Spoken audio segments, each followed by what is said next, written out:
and we are super excited to talk to you today about the topic at hand. And today, the topic is, what is sin? You're excited to talk about sin, is that I am excited to talk about sin because we all have it. Yeah. It's reality. So, what is sin? Kenny, can you give us a definition of what is sin? The simplest way to say it is basically missing God's standard. Yeah. Right? God has set a standard, and anything we do or anything inside of us that causes us to not be exactly at God's standard is, by definition, sin. Yeah. 1 John 3:4 talks about this, right? Like that sin is breaking God's law, breaking God's standard. And we find this in the Old Testament, right? So we have the Old Testament and the New Testament, two different parts of the Bible. In the Old Testament, there's three different words actually used. The second one is iniquity, and the third one is transgression, right? In the Old Testament, it talks about sin, like you were just mentioning. It's about anything that breaks God's law. It's like the general term for breaking his law, his standard, the perfect design that he has made it for. But then there's these two other words, iniquity and transgression. Can you talk to us a little bit about those two words? Yeah, so ultimately, sometimes the Bible uses the word sin. In the Old Testament, the word kata, it's a Hebrew term. But there are these two words specifically that are more specific. The Hebrew words are pesha and avon. Hopefully I'm saying those properly. It's a dead language, nobody knows. Anyone who's an Old Testament expert, you can tweet at me if I said it wrong. But it's this idea of iniquity and transgression are particular two types of sin. Iniquity is the very state of being. Like my very self is sinful because I am twisted. There's something inside of me that is broken or twisted. Something inside of me. It's the spiritual disease or the spiritual cancer that's running through me, which even if I make no choices, the very state of what I am is short of God's standard, because God's standard is perfection. Yeah. God, when he created humanity, his goal was that we be perfect just as he is perfect. Yeah. That we act and behave like him and that we be like him. And the very nature, the very thing inside of me that causes me to be not perfect is what we would call iniquity. And that is a type of sin. Yeah. The other category would be transgression, which is the choices I make which come out of my iniquity and my brokenness. Right? I have the spiritual disease, the spiritual brokenness, and then it causes me to make wrong choices. So by nature, I'm a murderer. That's my iniquity. It's the disease inside of me that would make me want to murder. And then I choose to murder. That's my transgression. The actual killing of someone is the transgression. And so you have both iniquity and transgression. They are both addressed in Scripture, and we are held culpable and guilty for both of those. Yeah. And as Bible believers, when we look at this is completely contrary to what our culture would talk about, how people are. Yep. Right? Because in our culture, we'll say, no, people are naturally good, or they might be a blank slate, right? But no, like the Scripture's saying, there is something completely wrong with us. Yeah. Right, and that's where the iniquity part. There's our corrupt self, right? We're corrupted. We're always pointing to self. Something's broken within us. Versus in our culture, right? It's always saying, no, we're okay. Just be your truest self. Well, your truest self is born in iniquity, like it says in Psalms 51:5. Mm-hmm. Right. So that's the Old Testament. In the New Testament, right? We actually have those similar words, but in the New Testament, the Greek word is hamartia, right? And within that, you see that constantly played out as well, where there's the iniquity, our nature,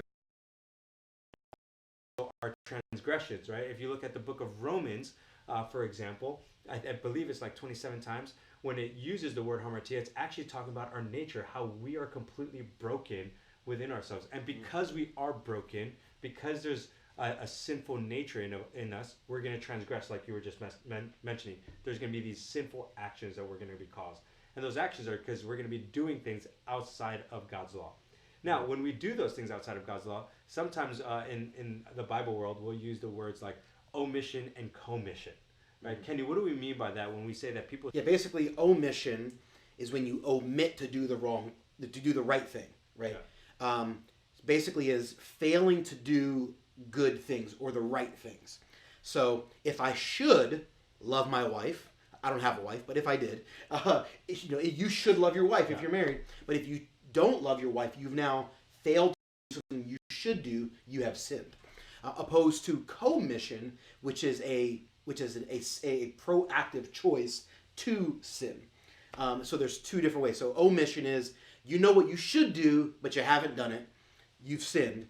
Sins of commission are sins that you know you should not have done that, but you chose to do it anyway. That is sinful. That's wrong. Yeah. And sometimes people will say like, oh, I didn't know that I was supposed to do that. But at the end of the day, it doesn't matter if you didn't know, right? Romans clearly talks about it, that it's within our conscience that we have the law within us. We have this thing that tells us whether we should do right or wrong. I mean, there's several passages in Scripture that talk about what is sin, right? Like Romans chapter 1 kind of talks about suppressing the truth for a lie, right? We know that this is truth, but we're going to suppress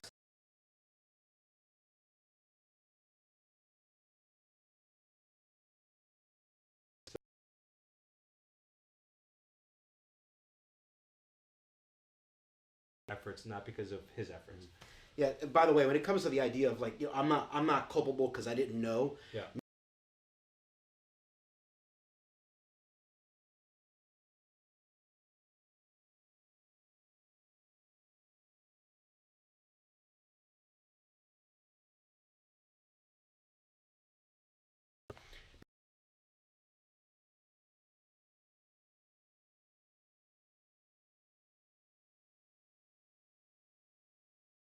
For that. I mean, I look at my daughter, right? She's 2.5 years old, or actually almost 3 in February. You just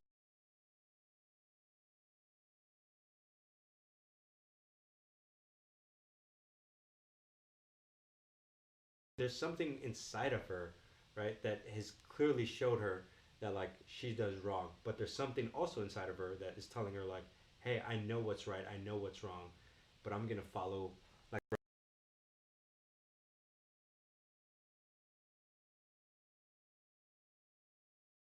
Christians have said we're all born with iniquity. Yeah.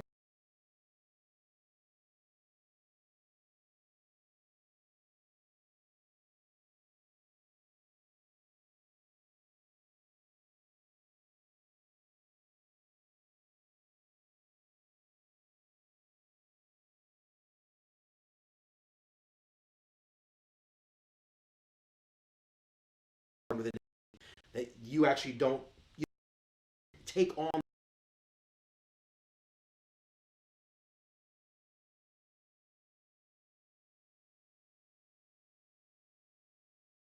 birth inside of you.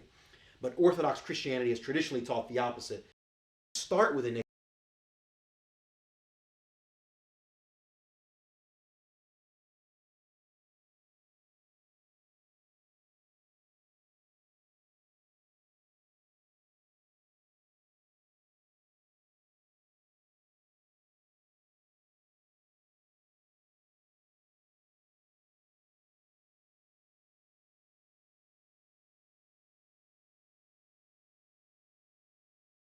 That's why you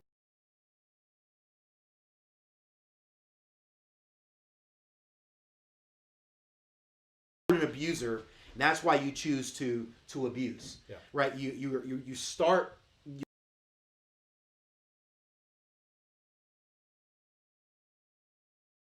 You're referring to the word harmatia. It's good to know the etymology of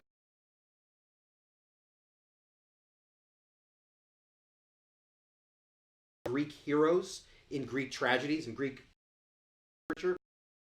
Greek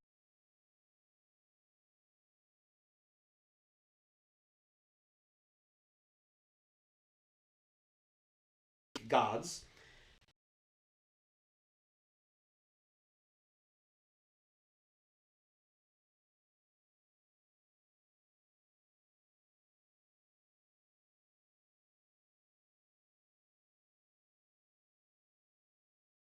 It's interesting. The New Testament authors, they borrow this word from ancient Greek culture, and they kind of redeem it. It gives us some understanding as to what we're learning about sin. God says, here's the standard, be perfect.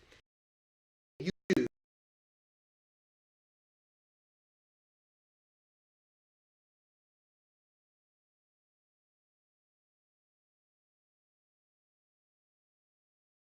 do sinful, or that thing could be labeled a sin.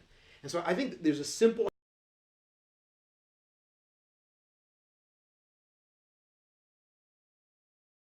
our basic definition of what is sin is just breaking God's standard, right? There's several passages of scripture that you can find.